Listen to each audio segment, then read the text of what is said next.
আসসালামু আলাইকুম। আশা করি সবাই ভালো আছেন। আমাদের কমপ্লিট অটোক্যাড 2D কোর্স টিউটোরিয়ালের ৮ম পর্বে আপনাদের সবাইকে স্বাগতম। আমাদের আজকের পর্বে আমরা অটোক্যাডের এলিপস টুল নিয়ে আলোচনা করব। আমাদের অটোক্যাডের এলিপস টুলটা মূলত হোম ট্যাবের ড্র প্যানেলে আছে। এই ড্র প্যানেলের ডান দিকে যদি আসি, এখানে আমরা এলিপস টুলটা দেখতে পাবো। এই টুলের ডান সাইডে এখানে ছোট্ট একটা তীর চিহ্ন আছে। আমি যদি এখানে ক্লিক করি তাহলে ৩টা টুলস বের হয়ে আসবে। মূলত এই ৩টা উপায়ে আমরা অটোক্যাডে এলিপস আঁকতে পারবো।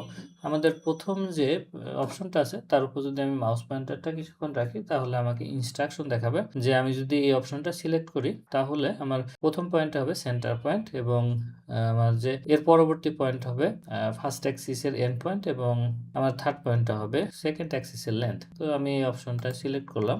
সিলেক্ট করার পরে সেন্টার পয়েন্টটা সিলেক্ট করলাম, ফার্স্ট অ্যাক্সিসের এন্ড পয়েন্টটা আমি সিলেক্ট করলাম, এবং আমার সেকেন্ড অ্যাক্সিসের লেন্থটা এখানে সিলেক্ট করলাম। তাহলে আমার এলিপস ড্র হয়ে গেল। আমি ডাইমেনশন ইনপুট দিয়েও এটা ড্র করতে পারি, এজন্য আমি এটা ডিলিট করে দিলাম। আবার সেম অপশনটা এখান থেকে সিলেক্ট করে নিয়ে আসলাম। সেন্টার পয়েন্টটা আমি সিলেক্ট করে নিলাম, এবং ফার্স্ট অ্যাক্সিসের এন্ড পয়েন্ট হিসেবে 5 ইউনিট ইনপুট দিয়ে আমি এন্টার চাপ দিলাম। এরপর সেকেন্ড অ্যাক্সিসের লেন্থ হিসেবে আমি 3 ইনপুট দিয়ে এন্টার চাপ দিলাম। তাহলে আমার সেম এলিপসটা ড্র হয়ে গেছে। তো আমি এটা ডিলিট করে দিলাম। ডিলিট করে দিয়ে পরবর্তী অপশনে আসি। আমাদের পরবর্তী অপশনের উপর যদি আমার মাউস পয়েন্টারটা কিছুক্ষণ রাখি, তাহলে আমার এখানে যে ইনস্ট্রাকশনগুলো দেখাচ্ছে সেগুলো হচ্ছে আমার প্রথম যে দুটা পয়েন্ট, সেটা হচ্ছে এলিপসের লোকেশন নির্ধারণ করবে, এবং আমার থার্ড পয়েন্টটা হবে ফার্স্ট অ্যাক্সিসের লেন্থ। তো আমি এই অপশনটা সিলেক্ট করলাম। সিলেক্ট করে আমার ফার্স্ট পয়েন্টটা সিলেক্ট করলাম, এরপর সেকেন্ড পয়েন্টটা সিলেক্ট করলাম, এবং আমার থার্ড পয়েন্টটা সিলেক্ট করলাম। আমি আগে যে এলিপসটা আঁকছি, এই এলিপস এবং এই এলিপসের ড্র করার ভেতরে সামান্য একটু ডিফারেন্স আছে।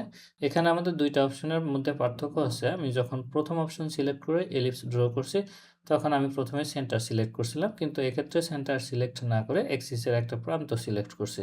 তো আমি এই অপশনটাও এই আমাদের এলিপসটাও কেটে দিলাম। এরপর আমরা আমাদের থার্ড অপশনে আসি। আমাদের থার্ড অপশনে এখানে যে অপশনটা আছে এটা সিলেক্ট করলাম। সিলেক্ট করার পরে আমি এখান থেকে একটা এলিপস ড্র করি। এলিপস ড্র করলাম। এলিপস ড্র করার পরে দেখা গেছে আমার এখনও আমাদের কার্সরটা অ্যাক্টিভ আছে। তো আমাদের এই অপশন দিয়ে মূলত আমরা এলিপসের একটি অংশ আঁকতে পারবো। আমাদের এলিপস ড্র করা হয়ে গেছে। এখন আমি যে কোনো একটা পোর্শনে ক্লিক করি। ক্লিক করার পরে দেখা গেছে যে আমার এখান থেকে আবার এলিপস শুরু হচ্ছে। তার মানে হলো আমি যেখানে নিয়ে আমার মাউস পয়েন্টারটা শেষ করব, সেখানে আমার এই এলিপসের একটা অংশ ড্র করা শেষ হবে। আমি এখানে এসে আমার মাউস পয়েন্টারটা ক্লিক করলাম, তাহলে এই অংশটা আমাদের তৈরি হয়েছে। দেখেন, এই অংশটা হচ্ছে এই পুরা এলিপসের একটা পার্ট। তো আমরা চাইলে এভাবে এলিপসের একটা সেগমেন্টও ড্র করতে পারি, এবং ফুল এলিপসও ড্র করতে পারি। আজকে টিউটোরিয়ালে আমরা যে অপশনগুলো শিখলাম সেগুলো ভালোভাবে প্র্যাকটিস করব। আবার কথা হবে পরবর্তী টিউটোরিয়ালে। সে পর্যন্ত ভালো থাকবেন। ধন্যবাদ সবাইকে।